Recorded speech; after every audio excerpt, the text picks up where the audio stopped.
안녕하세요. 사랑하는 필그림 선교교회 성도 여러분들, 여러분들의 삶 속에 주님의 십자가의 은혜가 언제나 함께하기를 기도하고 있습니다. 오늘은 예수님과 멀어지게 된 45가지 이유 31번째 호기심에 대한 나눔을 여러분과 나누도록 하겠습니다. 처음에 이 호기심이라는 단어를 우리가 들었을 때 우리는 그런 생각을 가질 수 있습니다. 아니, 무슨 호기심까지 이 책에서 이렇게 다루나?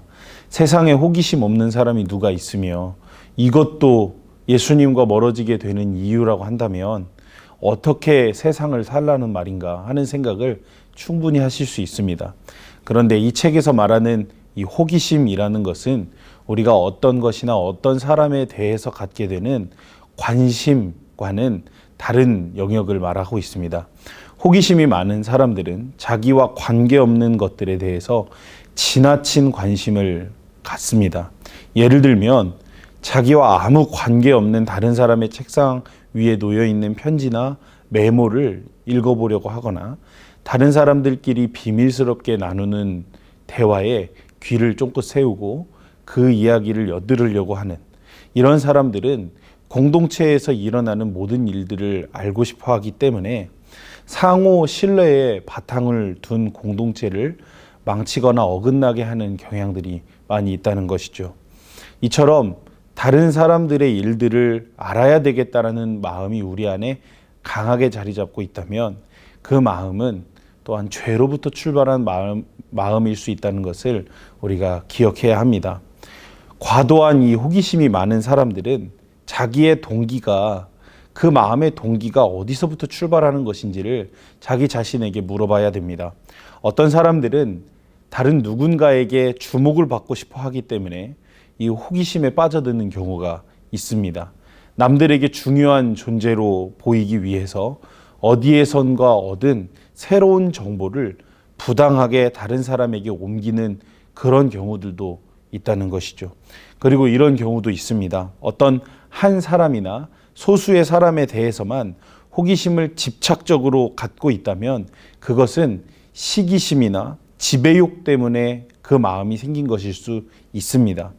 예를 들어 부모가 자녀의 일기를 몰래 읽어보려고 하거나 자녀의 주변 친구들과 주고받은 문자의 내용을 집착적으로 읽어보려고 하는 경우들일 수 있다는 것이죠.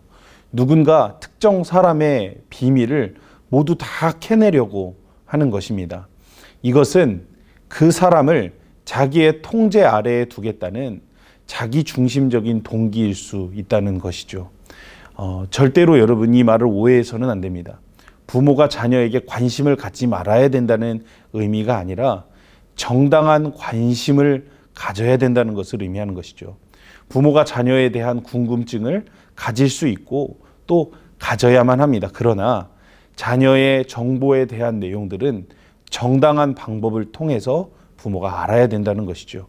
당사자 몰래 그 사람의 비밀을 캐내려고 하는 것은 상호 신뢰에 금이 가게 되어 있습니다. 호기심은 또한 때로 불신과 자기 통제의 부족 때문에 생기고 문제가 발생하게 됩니다. 자기 통제의 훈련이 안 되어 있는 사람들은 이 관능적인 자극에 쉽게 굴복하여 호기심에 사로잡힙니다. 이런 사람들은 비윤리적인 방법을 동원해서라도 자기의 호기심을 충족시키려고 합니다.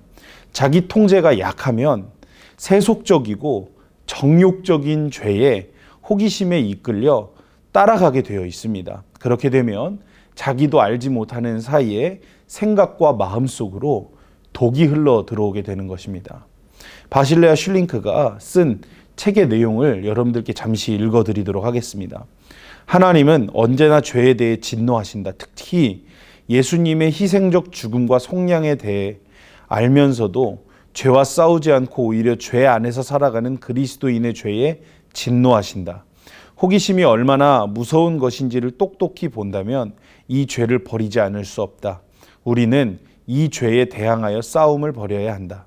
호기심에 이끌려 부끄러운 책을 읽거나 부끄러운 행동을 하고 싶은 마음이 들 때 호기심이 우리를 원수의 땅으로 끌고 갈 수 있다는 것을 명심해야 한다. 우리와 아무 관련 없는 것들을 듣고 알려는 마음을 우리에게 불어넣어 주는 것은 바로 사탄이다. 만일 우리가 호기심을 이기지 못하고 끌려다닌다면 그의 덫에 걸려든 것이다. 그는 호기심을 동원해 우리가 다른 사람에게 죄를 범하도록 만들었다. 그러므로 우리는 호기심을 죄로 규정하고 우리의 삶에 용납해서는 안 된다. 호기심을 자극하는 장소나 책 같은 것을 피해야 한다. 만일 우리와 아무 관련 없는 것을 보거나 들었다면 그것을 즉시 고백해야 한다. 그렇게 할 때 우리가 겸손해지고 호기심의 유혹에서 벗어나게 될 것이다. 우리를 모든 죄에서 속량하시기 위해 오신 예수님은 호기심의 죄로부터도 우리를 속량하신다. 그분의 이름을 부르는 자는 누구나 구원을 받을 것이다. 그러므로 우리는 그분의 이름을 불러야 한다. 우리가 그분을 높이려면 단 하나의 죄도 용납해서는 안 된다. 특히 아주 사소한 것처럼 보이는 이 호기심의 죄도 버려야 한다. 호기심의 죄에 빠져 있으면 우리 죄에서 우리를 속량하기 위해 십자가에 돌아가신 그분의 영광을 가리는 것이다. 성도 여러분들, 꼭 기억하셔야 됩니다. 관심과 호기심은 다른 영역인 것입니다. 과도한 호기심은 우리를 죄 아래 사로잡히게 합니다. 하와가 선악과를 따 먹었을 때 발동했던 것이 바로 이 호기심 아니었습니까?